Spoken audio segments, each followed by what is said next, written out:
No offense, but you don't know what it's like on the fucking streets right now. It is hard as It sucks that this way, but perform or don't perform. Level up or shut up. Like, that's kind of where I'm at with it. But you in marriage, there's a 48% chance you're going to get a divorce. It's just one of the craziest things that you get involved with. Nobody cares how you feel, okay? Like, your job doesn't care how you feel. You either produce or you don't. If I'm going to go be a good dad today, I get to come home. No matter what happened here at work today, it's irrelevant how I feel. I get to choose whether I'm going to be a good dad when I get home or not. I get to choose whether I'm going to serve my wife or not, regardless of how I feel. Today, I've got Michael Sartain here on the show. What's going on, man? How's it going, man? I'm happy to be here. Good to see you. I got my bald co-host, Brian Davila. What's up? Howdy. You are not looks maxing being bald, dude. I'm trying. Dude, we were just talking about... I'm already married, so I don't need to look max anymore. We were talking about all these crazy things that, you know, especially young men are being fed today. They're like, they're bone smashing, they're looks maxing. Take TRT, 20 years old. I just learned that Tinder's ratio is crazy. Nine men for every one woman. I'm like, oh boy, what is going on in the world today? Yeah. We're headed in a really strange place where I think if you go back, say, maybe 1,000 years, you go back, the Catholic Church encourages monogamy through marriage. And because of that, the reason why encouraged monogamy works so well is because the bottom third of men who normally would get ignored by women because of their class, at least they have one wife. So now they're producing children, and now your nation state grows to be really big. Before that, you had superfluous men. You had this large group of men that were superfluous. If you ever listen to anthropologists, when they interview Inuit tribes, they ask the men, why do you go to war? And the answer is always, because I want a wife, right? So they do so because they know that there's excess men in the tribe. And so now what's happened recently is because of dating apps, because of social media, and because of things like Title IX, the birth control pill, et cetera, and because of the fact that women do make so much more money than they did previously, and right now I believe it's 68% of college graduates are female. You're twice as likely to get a graduate degree or master's degree as a woman as you are as a man. Because that's happened, now it's become more and more difficult. That group of men at the bottom that are ignored or invisible is just growing. And so they use words like incel or red pill or whatever to try to describe those men. But then when you look at the suicide numbers or the numbers when it comes to depression and anxiety, you start to realize this is a real problem. And then you look at the birth rate, it plummets. And then you look at the marriage rate, it plummets. And so these are downstream ramifications of what's going on. And unfortunately, you have one side of the aisle that wants to ignore the problem, and I mean the left, and you have another side of the aisle that wants to just blame women or the left for the problem. And the answer is a way more, what's the word I'm looking for? The answer is way more nuanced than that. And so that's the issue. The answer is not to blame. The solution is not to blame anyone for the mess that we're in now. Yeah, it's interesting because it's funny. I was like, would you consider yourself red pill? And you're like, I'm red pill adjacent. Mm-hmm. And I was like, all right, we're going to have to dive into that. But like I just call them like the alpha male kind of red pill guys on before. And, obviously as like a conservative Christian who got married super young, I got 4 kids and, all this different stuff. Like I'm so far removed from the dating game and all these things. But I do like hearing their feedback and things. And I'm like, well, does it have to be that way? Like, and giving other perspectives. But like I see the rise of all these different people. You mentioned incel. I'm like, I've never even heard that word. And then I hear this young kid, Nick Fuentes, coming up talking about being one. And I'm like, what does that mean? Like, is he gay or what does he not? Like, I don't know what it means. It's just like he doesn't date girls. He doesn't do anything. I'm like, what does he do? Well, he's Catholic. He'd be a ball But he doesn't do anything. Yeah. He doesn't date. He doesn't. I think because he's so popular and it's like dangerous to be with him right now. Dude, I don't think he wants to date. I don't think he wants to be. I think I think he talks about his dating life as he's a devout Catholic, so that's why he's a virgin. I don't know what does it mean. He'd be what's called a vol-cel, not an incel. He's voluntarily celibate. Yeah. An incel. Oh, that's what it means. Catholic. Yeah. Oh, it means cel means celibate. Yeah, correct. Oh, so involuntarily celibate, meaning men who just don't have any chance. So it's really hard. Probably the best way to describe this is if you guys have a chance. I was vol-cel. Yes, a Christian. For sure. Okay. Vol-cel is correct. Yeah. Not anymore. So he's a vol-cel too then? Yes. That's what he's saying. Yeah. Incel is you can't even have the choice. Correct. You're just undesirable. Correct.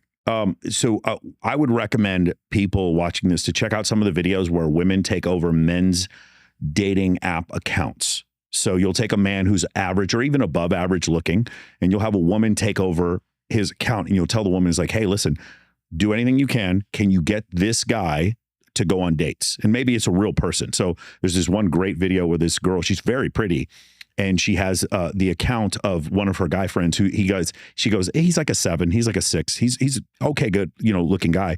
And so I take over his account and she goes, after 2 days, I'm starting to really dislike women. He's like, I can't even get 2s and 3s to swipe on me. Girls who are really unattractive are just like ghosting me. And I'm like, I don't understand. This guy is not bad looking. Why is he having such a hard time? And why does she feel that way? Because what happens when she goes on a dating app? It's 500 matches. So just to put it in perspective, the top 10% of men on dating apps get 63% of the right swipes. The top 20% get 83% of the right swipes. And the top 40% get 96% of the right swipes. Meaning if you're the average guy, you're fighting for 4% of women. And so that because of that massive imbalance, this is another crazy stat, is that for women in general, for every 1,000 right swipes, they get 100 matches. So it's a 10% match rate. For men, it's 6 matches out of every 1,000 right swipes. 0.06 or 0.6%. The top 10% of men get the same amount of matches as the average woman.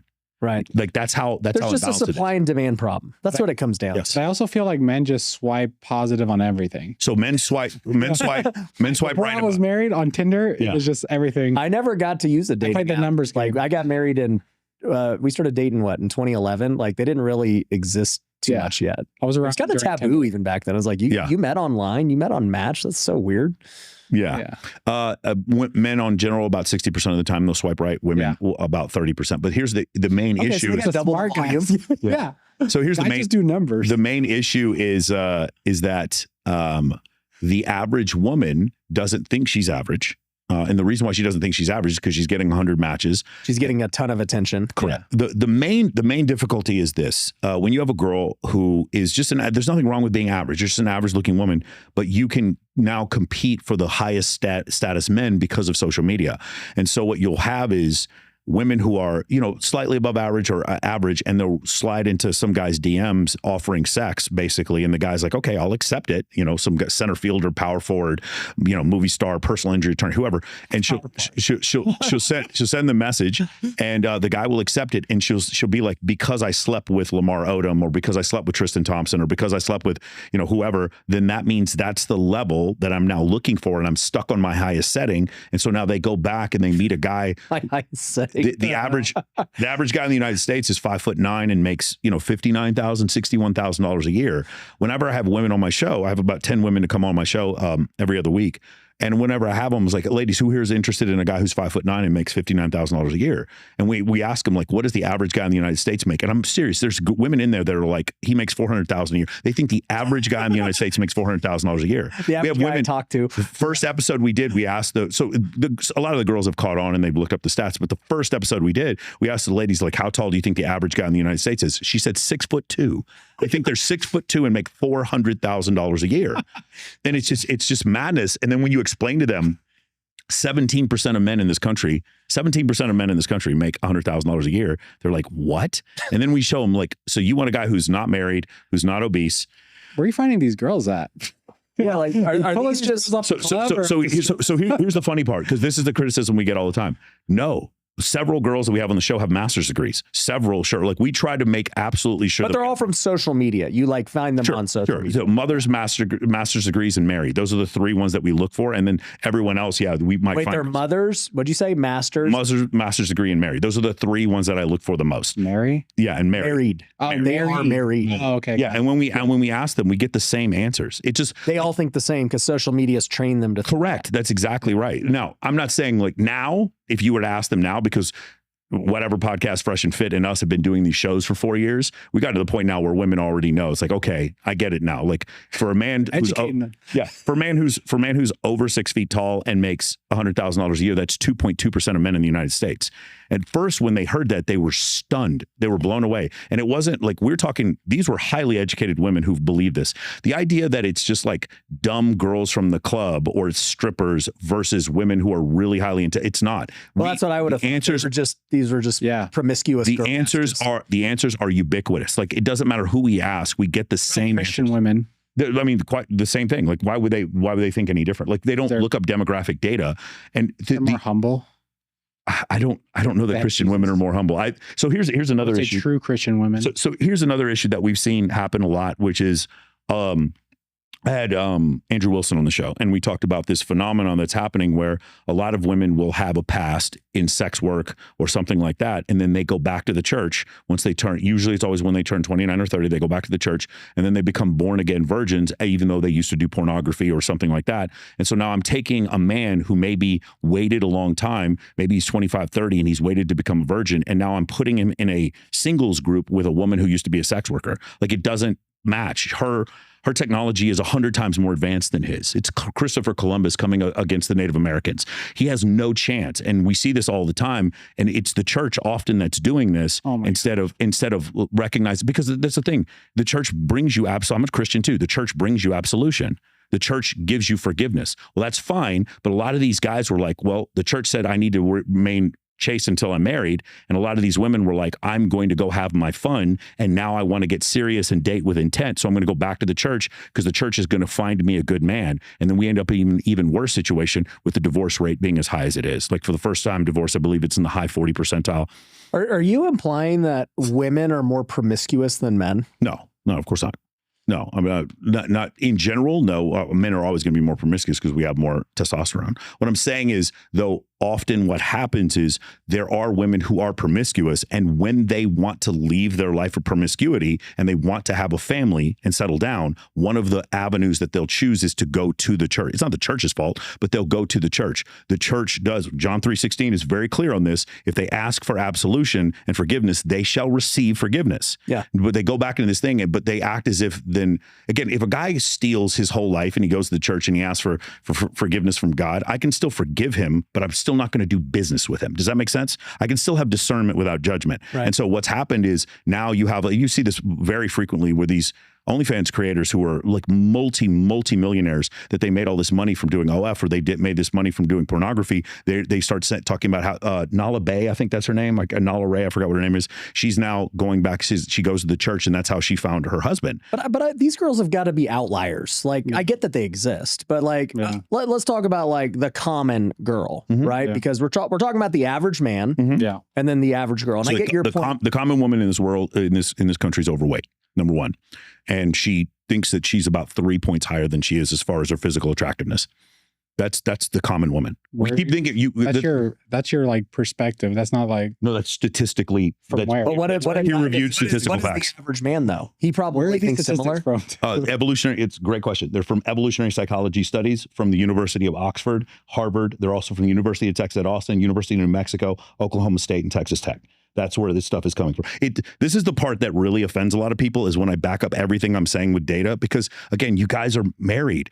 No offense, but you don't know what it's like on the fucking streets right now. It is hard as shit when you have women who are addicted to their phone, and you have right now, there are if you count all the sex workers in this country and all the women who are on OnlyFans, that is 2.1 million women between the ages of 20 and 40. That is something like 4 or 5% of every woman that is out there. If we're talking about women who are attractive, that number goes up to 8 or 9%. You think 9% of women who are doing OF or sex work is not going to have downstream ramifications on the entire country? Yeah, but my point is, like, there's still 90% that are... Yeah. No. The 90% that you're talking to are still seeing that 8 or 9% going to Dubai or going to Ibiza. They're going to these different places, and it has downstream ramifications. Just like if you live I get that. They set the culture. Correct. Tone. Like, I understand that. And I think that's a subculture. How many women do you know went to Dubai? Not many. But again, you guys are married. Just because even when I wasn't married, I didn't know all. No. Again, this changed. There wasn't OnlyFans more than 6 years ago. Have you guys been married more than 6 years? Yep. Okay. So OnlyFans has changed significantly. I think that's the world these guys live in. No offense to you. But like him, Andrew Tate, all these guys. Hold on. All these guys are like, all these OF models, they're this and that and da. I don't have a problem with OF models. When in the regular world, like at the Christian church, there's good Christian women that are not OnlyFans. Of course, they're not all like that. But my point is, you said most. No, I never said that. I never said most women at the church. You said something like that. But the point is, like, the reality that I see, that he sees, that most Christian normal Americans see is not this OnlyFans Dubai epidemic. But I would argue we also live in a bubble. So if we're saying that he lives in a bubble and he sees that, and then we live in this Christian bubble where we're not in the clubs and in, whatever, interviewing 10 girls who've got these perspectives, like, sure, like I see a different world, but like, I just want the objective data of what the world, Beautiful. the objective data is 92% are not. Right. No, it's not that. But the objective data is also the age of first marriage keeps getting pushed back and back every year. The objective data is the birth rate is declining. The objective rate data is of first marriage is like 48% divorce. Second marriage, the divorce rate is in the 62%. Third marriage, it's 73%. Right. The objective data is 80% of divorces, 70 to 80% of divorces are initiated by women. That's the point I'm trying to make. But it's not, the problem is the cause, the real thing we're trying to figure out is the cause, right? Yeah. Well, so the problem is when I say these statistical facts, and by the way, it's not the world I live in. Mm-hmm. This is peer-reviewed data from different universities in the subject of evolutionary psychology. Like, send it to us so we can. 100%. Let's do. Why don't we pull it up right now? We can pull up all the different effects that happen where women tend to, like, for instance, on dating apps, women find 80% of men to be below average attractiveness. How does that work mathematically? Do you not believe that that's a statistic? I don't see how that statistic has to do with like these OnlyFans girls and all this like. No, but I'm talking about men at the bottom who are ignored. Okay. I don't get it. What's the point? His question is, do you think that it's true that 80% of men that women look at, they find unattractive? Yes. I think most. So we're all in agreement on that. I think it works the other way too. No, like most women that. I guess men have lower standards. I get. Okay. Yeah, you're all in agreement. You're slowly getting there. Point for you. You're slowly getting there. Yeah, but that's just common sense. Like men are just more open to whatever. No, it's the men will settle. Men will settle. The concept of but no, women claim that they settle more than men. They don't. But correct. We can objectively say that. But why do they say that? Because they think they're 3 points higher than they are. The average man. So they think they're settling. Correct. Reality. The average. Equal. Correct. Yeah. So assortative mating works where a woman who is a 5. And by the way, when I say these numbers, I don't mean physical attractiveness.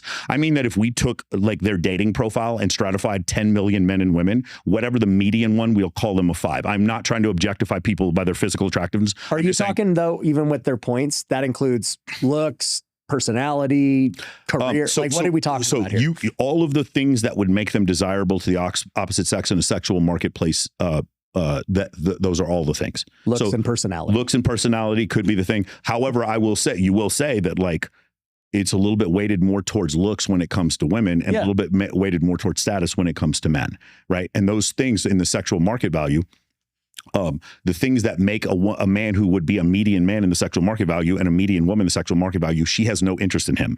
And that's the issue. She's interested in someone who's 2 or 3, 4 points higher than there. And the term for this is hypergamy. Originally, the term comes from India, where they have a caste system, and women who are really attractive can marry out of their caste into a higher caste. But the word has been colloquialized to mean whenever women want to marry someone who's bigger, stronger, faster, taller, makes more money than them, etc., is a higher sexual market value, then that's when we talk about the concept of hypergamy. If hypergamy exists, then there must be a group of men at the bottom who are superfluous. I was just thinking about this too. Like, I feel like also men, if they were to marry up, there'd be a level of insecurity. Do you really feel insecure when you meet a woman? Like, wait. Hey, if you're looking to get started in real estate investing, then you need to use our Cash Flow 2.0 system. We give you all the motivated seller leads. We give you software, one-on-one coaching, and everything you need to start your real estate investing business. And we've seen so much success from our students with this system that we are willing to guarantee it. So if you want to learn how it all works and how you can get your first real estate deal today, go on over to wealthyinvestor.com and apply. Someone from our team will get with you, and you could have your first deal within a week once you get on this system. So head on over to wealthyinvestor.com and we'll see you there. Right. But even if you were, would you feel insecure because she makes a lot of money? I don't think I'd feel insecure about I would not want my wife to make more money than me. Like, I would want to be a provider and do things that like a man does. Well, I mean, in general, do you think most men want their wives to make more money than their wives? No. Well, that's why they have the problem. And that's why they're 5s. Yeah. Like, they should desire to be a provider, to be all these things. I agree with you. So now if women make more money, so this is a 2016 survey done by Dr. David Buss at UT Austin, where he talks about women pricing themselves out of the market because as more women make more money because of college degrees and master's degrees, what they become is metaphorically taller, and women are not interested in men that are shorter than them. Metaphorically, as more men become unemployed or as more men fall behind in the marketplace. 100% I would agree that like that. I don't think anybody would discount that. I guess my thing is just like, as a man, you naturally, for most men, if you're any type of man, you probably want to be a provider. You want to be respected. You want to be, loved and all these things. So Ryan, this is what I love. I completely agree with you. Yeah. But the problem is I used to feel that way, that most men would feel that way. They don't. A lot of men are just taking themselves out of the market. That's the incel, like MGTOW means men going their own way. This whole community is just like, no, this isn't worth it. Marriage is not worth it. You just saw Dak Prescott. So these guys just resort to being single and watching porn and just doing that is correct. But that's the decision. Here's the secular world. Here's the difference though. 1,000 years ago, not 1,000 years, let's just go 200 years ago. If you were one of these men, this is how revolutions got started. You had a group of men that were disenfranchised, that could not find a wife, and they were the ones you would send to war, or they were the ones who would create a revolution in the country. Now, because of the sedation of pornography and video games, there's a great paper that you can read on this. This is from William Costello at the University of Texas at Austin. He's a PhD. He's got every sighting you can imagine. Put it in the description. Again, the point is, I didn't come to this conclusion. My relationships with women are tremendous. I love my mother, and I have more female friends than guy friends. Are you married? No, I'm not married. No, I find it very difficult right now. I would imagine to be. Oh no, I don't find it difficult to find someone to marry me. I've had several women who want to marry. The issue that I found is that I don't know if you guys saw what happened with Dak Prescott the other day, where his fiance was asked to sign a prenup, and then she said that she would not marry him. Same thing happened with Steven Jackson, where this woman basically lied to him for 6 months, and then the day of the marriage said she would sign the prenup. But of course, she was doing it, and then she was later go back and say it was under duress. The problem is, and it's not, this has nothing to do with the church. The problem is the way society is set up right now. Women are so incentivized to leave men sooner and then take a significant amount of their money that it makes it very difficult. The incentive for marriage is becoming less and less. And the results you would expect would be men who are wealthier, you would see them getting married less, and that's what we're seeing. So the data is, that's why the marriage rate is dropping. I believe it's 6 women out of every 1,000 is choosing to get married at this point. The marriage rate continues to drop.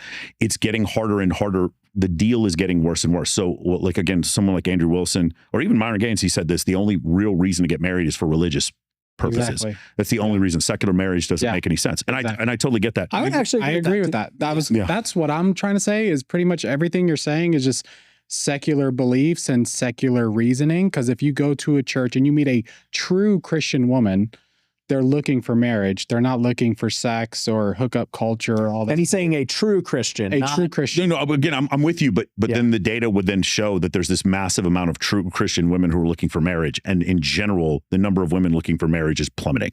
I agree. Yeah. I agree. Yeah. Yeah. We all agree on that. And the country is becoming more secular and more atheist. So let's circle all the way back around to the OnlyFans description. The secular nature of it, does that bring them to, again, you go to the gym, you're an average, let's say replacement level woman. You're an average woman in every single way. You go to the gym and some girl comes up to the gym and she is driving a Maybach. She gets out, she goes into the gym. You start talking to her like, hey, how'd you get that Maybach? She's like, I have an OnlyFans. And then I got all this surgery done and all this kind of stuff. The idea that this doesn't have downstream ramifications for the country, I don't understand how you can't see that. You think that it's a bubble. It's not a bubble. Everyone sees this. I just don't like it. I think it's a bubble still. I mean, just look at the people. They did $7 billion in revenue last year. But that's still like, that's nothing compared to the whole world. No, the whole right. But I think you're missing the point. I understand that I understand for someone like you that's successful, it is going to be harder to be married because you've already built wealth. Yeah. I understand that. Yeah. I understand that for sure. But I'm saying like that if we're talking about average guy make 40,000, average woman make 40,000. Oh, women have no problem with prenups when guys make 40,000. Exactly. But the problem is they don't marry those guys. Exactly. Well, yeah. The reason why you see a woman behind every successful man is because women don't stand behind unsuccessful men. That's why. So like it's one of these situations where like while I understand what you guys are saying and I appreciate it, the number of, because I remember I grew up in the 1980s and I do remember this sort of like not secular but religious value that people had in order to get married and to have a family, and it was almost like a package deal you got. It's like, if I worked at this job and had a family and went to church, then I was going to be almost delivered this outcome. And then we've seen recently, it's like you can't even afford a house on a 9-to-5 job, and you have a bunch of women. Both got to work now. Yeah, right. Can't both got rentals. Exactly, both have to work now. So like, I want you. So I had a friend of mine. He was doing a conference. He was speaking to a bunch of people, and he asked them. He said, how many of you guys would be willing to die for your country? And of course, there's a E9 who's a Marine Corps gunnery master sergeant, and me, I was a captain in the Air Force. And both of us just immediately raised our hand. And I looked around and I was like, nobody in the room raised their hand. And I'm like, okay, well, why would they? They live in a country where they're having a hard time at making enough money to afford a house. And they're talking to women on dating apps or when they go out that don't want anything to do with them. They don't have any vested interest in the country that they belong to. And so because of that, they're checking out. And the checking out leads to, like we talked about before, with the pornography and the video game. So like, I think that's the issue that we're headed to. Too. Huh? Gambling. Oh my God. Entitlement. The gambling and the marijuana. That's the really big one. Yeah. I will say, there are way more vices today that are so easily accessible, free, cheap, all these things that, I mean, you're just like, screw it, I'll just do this. This is better than trying to go find a girl or get married or all this stuff. And so I'm with you. I think that it is continuing to trend the wrong way. Mm-hmm. My thing, this is what I told Myron and everything else. I was like, guys, okay, you live in a more competitive market now. Yes. Okay, this is business. Yeah. Level up. Frick, dude. Like, you just don't be a 5 anymore. Yeah. Just level up. Agreed. Go bone smash yourself or something. Bone smash. Get the leg lengthening surgery. Take methamphetamine to get skinny. Yeah. Find Jesus and that'll fix everything. Yeah, I would be curious to see like what the Christian rates look like of inside the church. So people who pray together, it's much, much higher. I've heard that stat's like only less than 10% of people get divorced who pray together. Yeah. So I heard it was lower than that. Yeah. I thought like 1 or 2 or like some crazy number. I just find it very difficult. What I find, especially when we're talking about women who are physically attractive, what I find is that there's so many offers for them to make money. And this could be being a receptionist at a plastic surgery clinic, or becoming a real estate agent, or doing OnlyFans, any one of those things. And by the way, I don't want to, make this whole thing where I'm judging women who do OnlyFans. I'm not, whether or not I'm leaving my opinion out of this. I'm just saying that women making $50,000 a month from selling themselves being nude has downstream ramifications for women who aren't doing that. That's my point. Got it. It's a new temptation. Yeah. I'm interested, like, do you want to get married or no? I if I found the right situation and the right woman, I definitely would want to get married. But you're in your 40s, right? Yeah. Have you ever been married? No, I've never been married before. No. What's your longest relationship? If you're gosh, 4 years. Okay. Yeah. What do you think? What's the hardest part for you to find like a good woman? The issue that I find is that I'm very motivated. I'm with women who are also very motivated. And there seems to be, and this is, I've seen this across the board.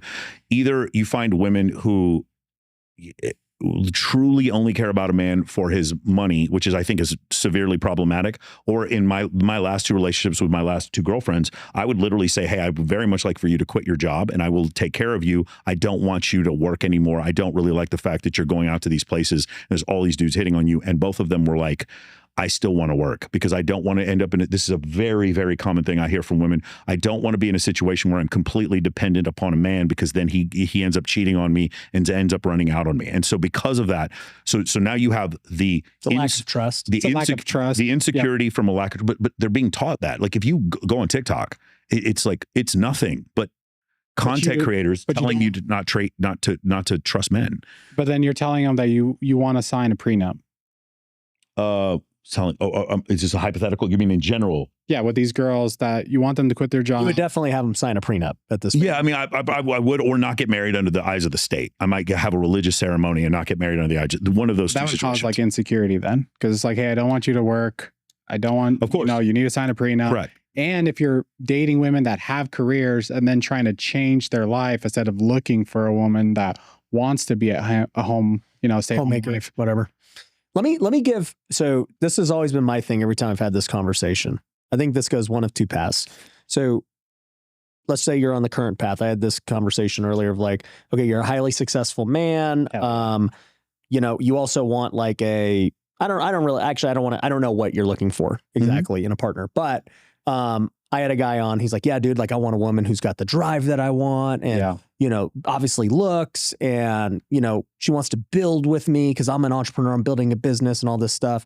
And then, I want to have kids and all this stuff. I'm like, this is not the same woman that you're talking about. This is exactly my point. I'm like, I totally agree. The woman who, that you want to build a business with you and drive and all these things, who's been building her own career, and all of a sudden you want her to just stop doing that and be a stay-at-home mom. That's not what she is. She's been doing that for however long. I respect both. Like, I really am a big fan of Layla Hermosi, the way she supports Alex. I love that. Yeah. But they also decided they don't want to have kids, right? So there's a trade-off. I'm a huge fan of Cody Sanchez, but like that level of ambition, I don't know how I would be able to deal with that, with her being a content creator and then me being a content creator. And then maybe she one of the things she said that I really, really respect is that me and my husband never talk bad about each other or have anything other than a unified face whenever we're out in public. That's one of the things where I really, really started to respect her from that whole situation.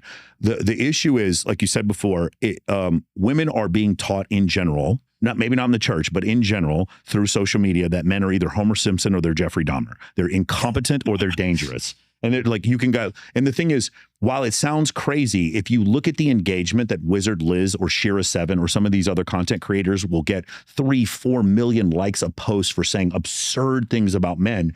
And then you come to a situation where women also make more money. We're leading into a place where it's like, now I want to have a relationship with a woman. And I would prefer for my wife to not work. But if she wants to work, that's fine too. I think both things can be great. Where you like, do you want kids? Yeah, probably more than I want to get married. So you're going to probably have to date someone younger now. Yeah. Because you're in your 40s. Okay, and so here's the thing. Yeah. You guys are both fine with that, right? If you're in your 40s and you date a woman who's from the church and she's 25 years old and she wants to have kids, there's no issue with that. Yeah, right? that's fine. I don't have a problem with it, but I think you will have a hard time relating. Why don't you clip this? This is the part that's going to make the most people angry. Oh boy. Do you understand? Like, you're 40. If you're 40 and you want to date a 25-year-old, of course, I don't have a problem with it. My ex-girlfriend was 24 years younger than me. My point is, you want to do that. She's 24 years younger? Yeah, not now. The girl now, but like, I was like, damn.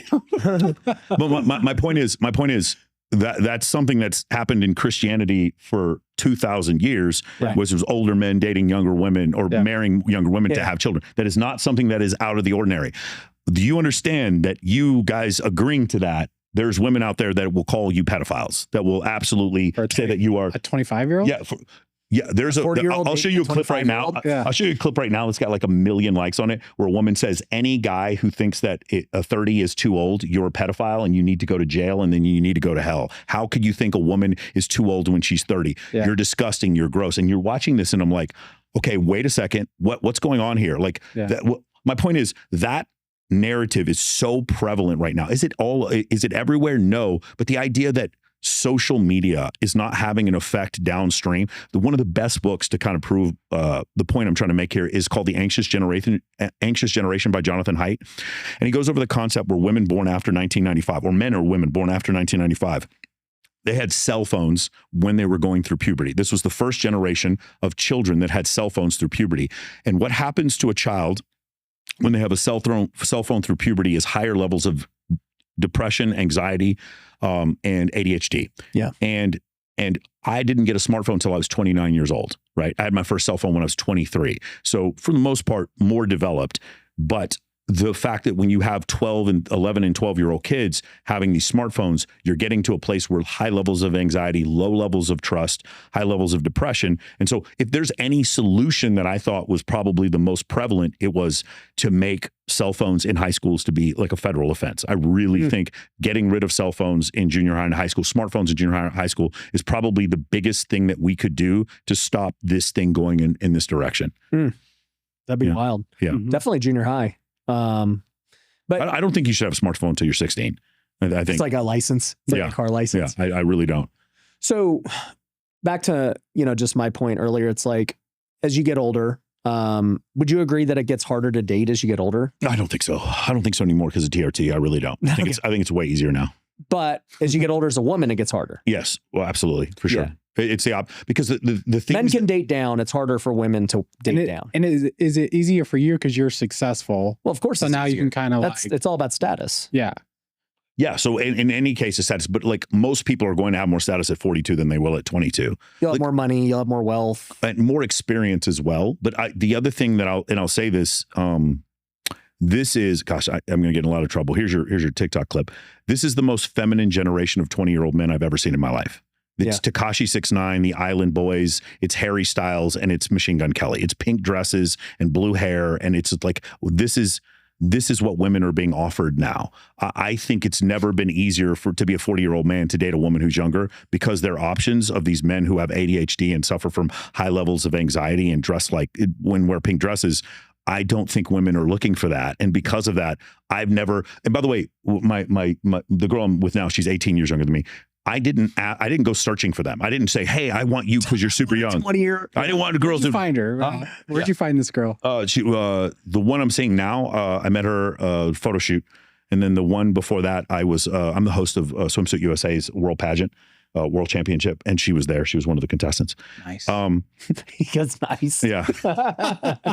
It's a good place to find a woman. You actually got me thinking of these feminine guys. I was like, the first guy that popped in my mind was Timothy Chalamet. Yeah, there's a great example. I'm like, this guy has Kylie Jenner, and he's just like the most like boyish looking feminine dude, and like he's a great actor and all these things. But I'm like, you go from like the ideal man was this, tall, strong, yes, masculine guy. And then to your point, TikTok brings about these dudes dancing and just doing stupid crap. So if you're Machine Gun Kelly and you wear a pink dress, you're a superstar, movie star, musician wearing a pink dress, and it's funny, and women look at it as being transgressive. If you're an average guy and you wear a pink dress, you're just a weirdo in a pink dress.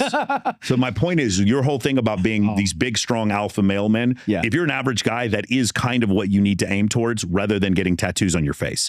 I think that's where the difference lies in between these two things. And it helps you in everyday life too. When I talk, if you talk to the most progressive blue-haired Karen that you could possibly find on some university campus and say, do you think men in their 20s today are more feminine than they've ever been? They'll even agree with me. Yeah. Like it's just, and so because of that, I think older men dating younger women, whether or not it's right or wrong, it's going to happen more so because they're in comparison to the guys that I deal with in their 20s, they can't shake your hand, look you in the eye. They don't show up for meetings on time. They're agree with that. Yeah. Their whole idea of they're asking for PTO. Yeah. Joined. Yeah. The idea of a mental health day is like crazy. Like, what are you talking about? I'm an entrepreneur. I don't have a mental health day. Like, I don't understand what that means. Yeah. And so because of that, that's so funny. Because of that, I do think it's pretty easy for a man when he gets older to date. I think it's harder for women when they get older to date. And because of that, a lot of do you ever watch the show Suits? Do you remember that show Suits? Okay. Yeah. What's really crazy is Harvey Specter in every season dates an older and older and older woman until he finally gets married to his secretary who's the same age as him. Right. Yeah. Actually, the psychologist he was dating was older than him. But in the first season, he's dating a 21-year-old cocktail server. And then every progressive season, he gets someone older and older because that is one of the Hollywood pieces of propaganda is called age appropriateness. If you're a man and you're 40 and you want to date a woman who's 30, then what a lot of these women who are older will say is, you know what, you're too immature to deal with women your own age. And that's the reason why you're afraid of them. So you want to date younger women because they're easier to mold and manipulate. And the answer is no, it's because they're hotter. So I don't understand where this comes from. Well, and then also if you're trying to have kids, that's why I asked you, biologically, you have to. You don't have a choice, right? Yeah. You can't date a 40-year-old and have a family of 5. One more time. Let's clip what you just said. Of course, what you said is true. Yeah. You are about to get so much hate for what you said that is obviously true. It is what it is. Of course. But here's the other thing I thought about too. It's like, okay, you got guys who are getting older, women who are getting older. Everybody's waiting longer to get married. Yeah. Mm-hmm. And, I think of it from the Christian point of view because that's just like how I see the lens and most of the guys I'm talking to. But it's like, well, yeah, dude, the longer you wait, your options start to dwindle. Like it's just the supply keeps getting less and less. Sure. It's like my wife and I got married when I was 24. She was 21. And we both had no money and we built everything we built together. Sure. And, you know, with that, they're like, oh, I want a good Christian girl. But all these other girls, now they're divorced or they're ex-OnlyFans mod or whatever, right? But it's like, as you get older, you just get more baggage for everybody. Yes. We all just accumulate more things and problems and habits and, you know, trust issues. It's like, okay, you're dating a 35-year-old girl who's never been married. She's had to work her whole life and provide for her whole life. And now you're asking her not, she doesn't know any other way of life. Yes. She's had to provide for herself. Yeah. But my wife never, I mean, she worked as a teacher for a few years, but like her stopping teaching when we started to have kids and stuff was a very simple thing. It's like, okay, cool. Like, we're done. Do you understand how rare that it would be to find today a 21-year-old woman who wants to get married?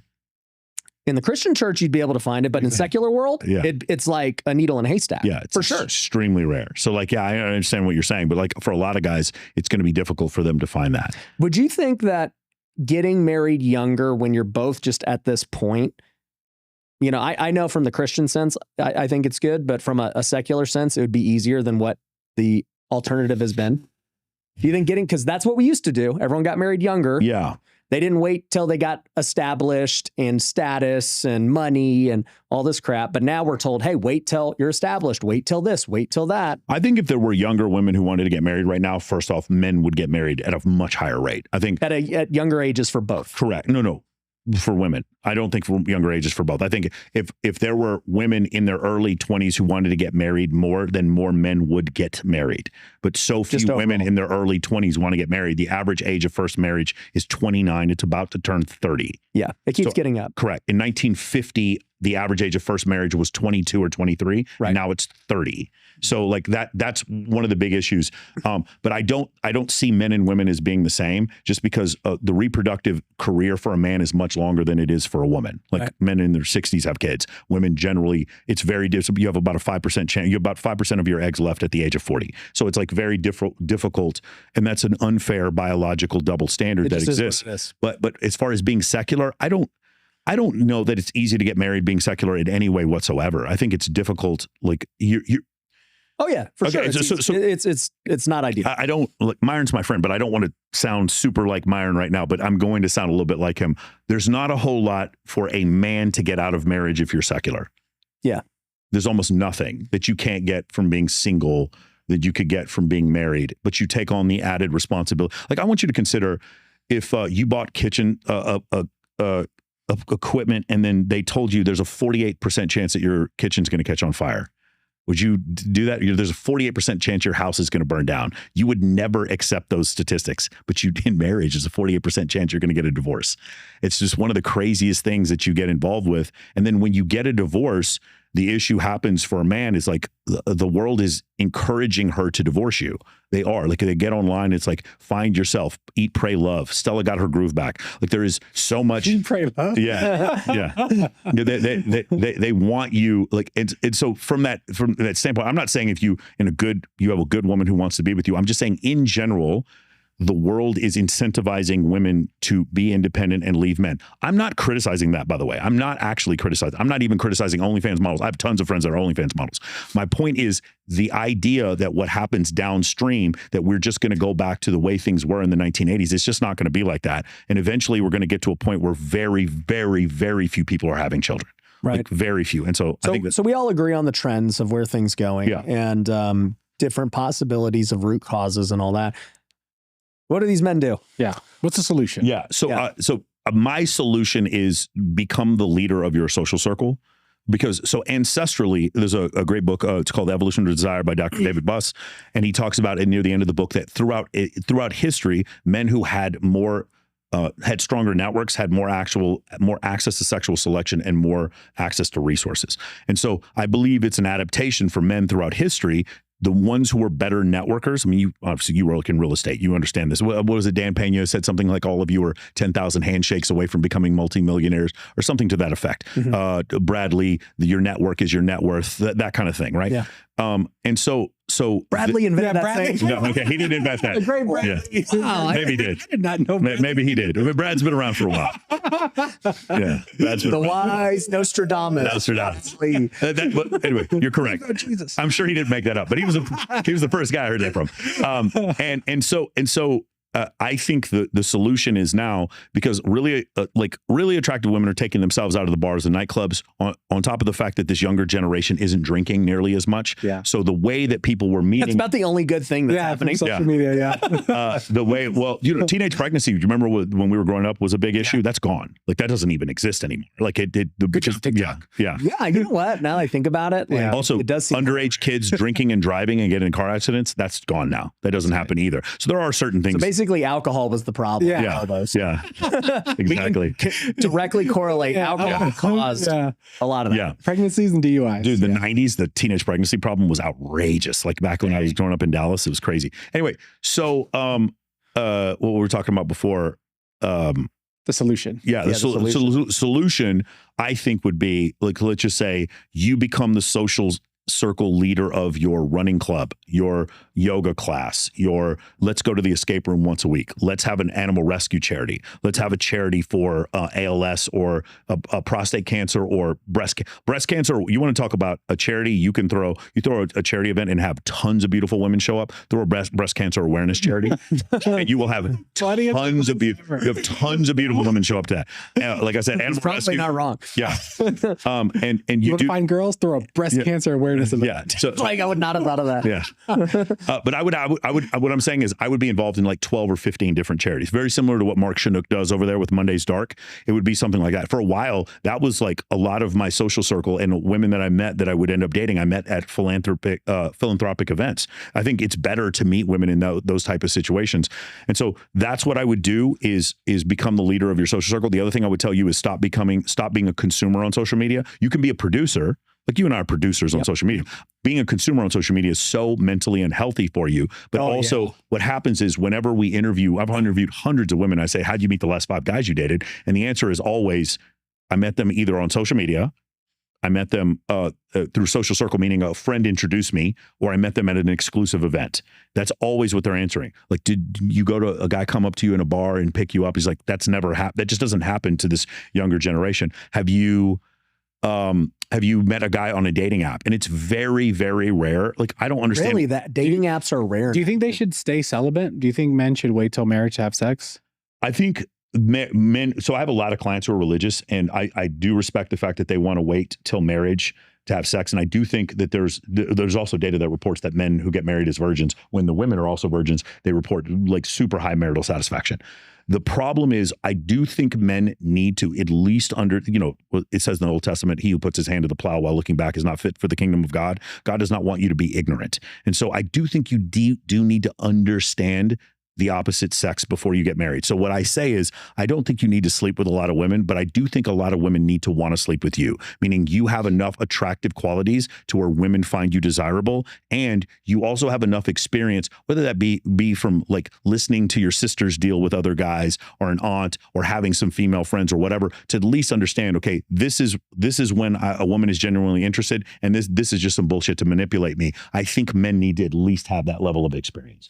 You're not talking sexual experience. So You're talking. I don't think they need to sleep around. Do you tell your people like, hey, don't have sex? Like, I don't tell them to not have sex. It's their choice. I have 4,300 clients, and most of them are secular. There's no way I can tell them to just not have sex. Yeah. Myron was on. He's like, you got to have so much sex. Yeah. Myron made a statement. He goes, you need to sleep with at least 50 women before you get married. Yeah, I was like, you should probably cut that. Yeah. My whole thing is, so here's the data. The data would support that women who have more sexual partners before they get married are less likely to be happy in a relationship, but men who have more sexual partners before they're married also have less satisfied in a relationship. But the number seems to affect women more than men, like about 2 to 1. Basically, both are negatively affected. Both are negatively affected, but it seems to be way more negatively affected for women. Have you, and I'm sorry I keep asking you questions because you're the expert, but like, have you ever tried dating recently where you just go for a long time and just do not have sex with them? I did that in my late 20s, I was with a couple of girls and I tried not having sex with them. And have you tried recently? No, not recently. You should try it. I would be interested the feedback on that. Okay, I would be interested on the feedback. You should do that with your clients. Be like, hey, I want 10 of you guys to date and just don't have sex for a year and just see what happens. That is not difficult. I have several clients when they come to me haven't had sex for 10 years. Yeah, no, but I'm saying guys that have had sex. No, guys that have a girlfriend. Yeah, guys that have a girlfriend. I'm 99% sure that the girl I'm seeing now and the last 5 girls that I was seeing, that if I stopped having sex with them, they would break up with me. Well, that's why it's a good test. Yeah. And like, so if you don't mind by the way, why have you dated so many and been through so many relationships and they don't lead to marriage? I will tell you, in my 20s, I had no interest in getting married. When I joined the military, I had zero. Like, I had just heard horror stories about guys that were in my unit, about their wives cheating on them while they were deployed. I had no interest in getting married. And I think later on, some trauma. Yeah, there was definitely some trauma there. Okay. But like, for me, it wasn't traumatic for me. The other thing is, I have fulfilling relationships with women where I just don't know that marriage was the next step for me. And then now I've changed my mind. I've definitely changed my tune. What made you change? I think actually, my brother having a son. Yeah, that probably did it a lot. Seeing like the way they are difference, family, the difference in him. Yeah, the way it changed, because he was all over the place. And then he has a son, and now it's very clear that he takes that responsibility very seriously. So that's what changed a lot of that for me. But I will tell you, my 20s and 30s, I didn't care. And the other issue is that, like, I was, especially in my 20s, I was totally picked over by women. They ignored me. Like, they didn't care about it. When I was 22 years old and I saw 22-year-old seniors at the University of Texas at Austin, they were gorgeous and I wanted to date them. And if any of them had given me any attention, I probably would have married them. But they wanted nothing to do with me. They wanted rich, older men who are a high status, with the quarterback of the football team. They were not interested in me at all. And so now those same women are now interested in me now at 48, that they weren't interested in me, when I was 22. And so they're all divorced, and that's exactly right. Second, yeah, I go back to my high school reunion. It's insane. You're exactly right. Yeah, that is what I see. So, I don't know. I just think we're in just kind of a different place. But for me specifically, did you find that now, from so much experience of dating and all these things, you're in your 40s now, and you're like, I for sure definitely want to get married, have kids, and do the traditional thing. Has it just been, you've just realized it's kind of unfulfilling, or what also has? No, I really love my life. I rescue animals. I have. Well, I'm just saying the women part of dating. I know you work and you do all these things, but I'm talking about just the relationship with a woman. Yeah. I don't feel that I need a relationship with one particular woman to feel fulfilled. And I don't feel like whatever philandering I did previously, the feeling of like loneliness, or that I wasted I just don't have that feeling at all. And most guys that I talk to in that situation don't either. What I generally find is, I had my fun and now I want to get married. And I think when I was having my fun, they generally don't regret it. And then when they get married, they generally don't regret it unless they get divorced. Then they do. So, I am, one of the most controversial takes that I have is that men and women should be friends. I have as many female friends as I have guy friends, especially in the red pill or manosphere space. There's no single thing I get made fun of more than this one concept, that if you have a bunch of women in your life, it is very easy to meet amazing women that are sometimes even out of your league. And there's several studies on this called mate choice copying, where women choose men who other women choose.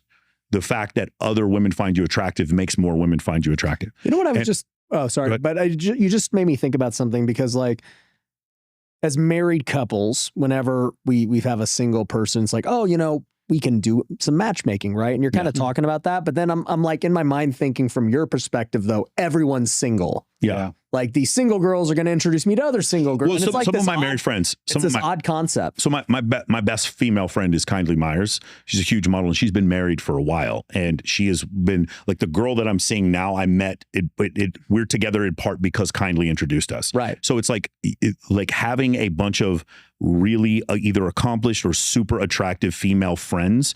I have seen guys. Are they majority single though? I think the majority of people I meet are single. So yeah, I think the majority of the girls are single. Yeah. Got it. But some of them are married. Like, is that odd that like you guys could be partners and yet they're introducing you. Like, it just seems weird to me. What do you mean?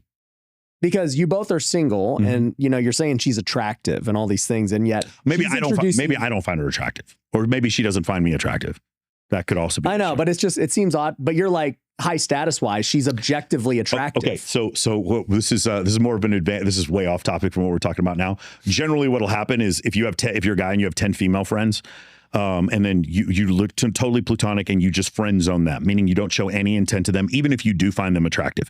You just don't show any intent or whatever, and then you lead kind of a social situation. Those women will tend to bring even more women. And so now, instead of 10 women, it's 20.